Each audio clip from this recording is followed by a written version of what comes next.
Your little one is already a year old. Yay! It's a big milestone. So they've grown so much in such a short time, and they continue to learn new speech skills every day that will eventually let them tell the whole world all their stories. So tell me, Mel, what are a few things that people can look for with their 1-year-old? Yeah, so look, we're not looking at testing them at this stage, but there are things that we know we can look out for that might point us that they're heading in the right direction with their speech and language development, and a few things that can sort of point us in the direction that maybe there's something going awry, and the sooner we can pick those things up and intervene, the better outcomes we're going to have. I really love my bubble test. Basically what we're looking for with this is that interaction and that engagement and that ability for a child to tell you that they want something to continue even if they don't have the words for it yet. Okay. So if you blow the bubbles for a 1-year-old and they, wow, this is amazing, and then you put the lid on, what do?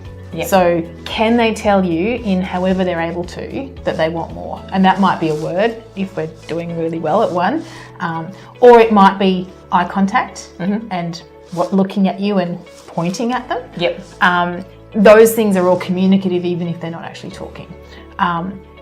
The kids that we might be a little bit more concerned about are the kids who try and pry our fingers off and just grab it without sort of coming through us. So it's kind of that whole social idea that you need to get what you want, you have to go through another person to get what you want, as opposed to just, this is what I'm going to get and I'm going to pry it out of your fingers kind of thing. So it's that, I guess it's that social engagement that we're looking for at that 1-year-old kind of point. So are they coming to me as a person to get their needs met for some other modality, or are they still very focused on the object and aren't that interested in me to get there? Does that make sense? Yeah.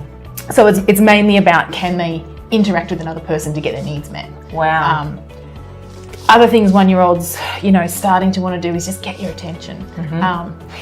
However they want to. And so things like grabbing something off the table, but then stopping and looking back at you and just kind of giving that cheeky little grin of, I've got it. This is your phone. Yeah. It's now mine.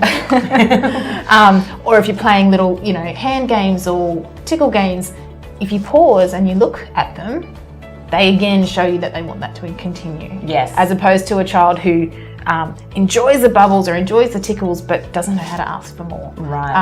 And again, it doesn't have to be words, but it can be the eye contact. The eye contact, the smiles, any of those kind of social cues, as opposed to the kid who's like, oh, well, that's finished, I'm just going to wander off now. Okay. So the kids that tend to wander off on a regular basis with a bunch of different toys, even though you kind of think, oh, I'm sure they like this activity, but they just don't know how to ask for it to happen again.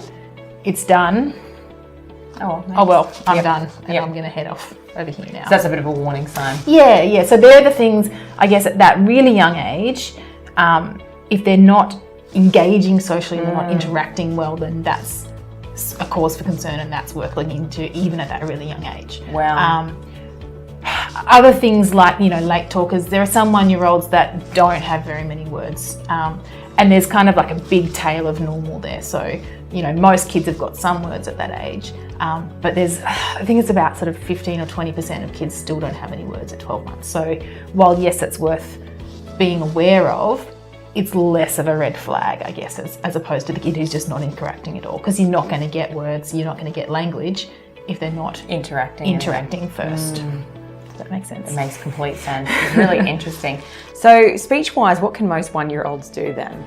Yeah, so most 1-year-olds should be definitely babbling and making a range of sounds. So there's sort of an early sort of range of sounds like B's, D's, M's, P's, T's, H, W. They're the early sounds that kids should have. And that's another red flag if they've only got a really limited range of sounds. If you're only hearing B's and D's, then that's probably something to take note of and sort of look into a little bit further potentially.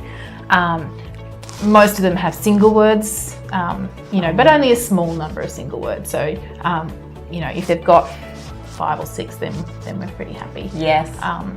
But so really for a 1-year-old, it's really more about that engagement. They can follow really simple instructions. If you can say, if you've got the ball and you say, give it to daddy, and they'll take it to daddy. Throw the ball. Those sort of simple instructions as well. So if they're not following any directions, then that might be something to pay attention to as well. Perfect. So enjoy the adorable babbling while it lasts, because they grow up in the blink of an eye. And if you're concerned with your child's speech development in any way, do contact the team at Coastal Kids Speech Pathology, because they'll be able to give you amazing tips and certainly help you out.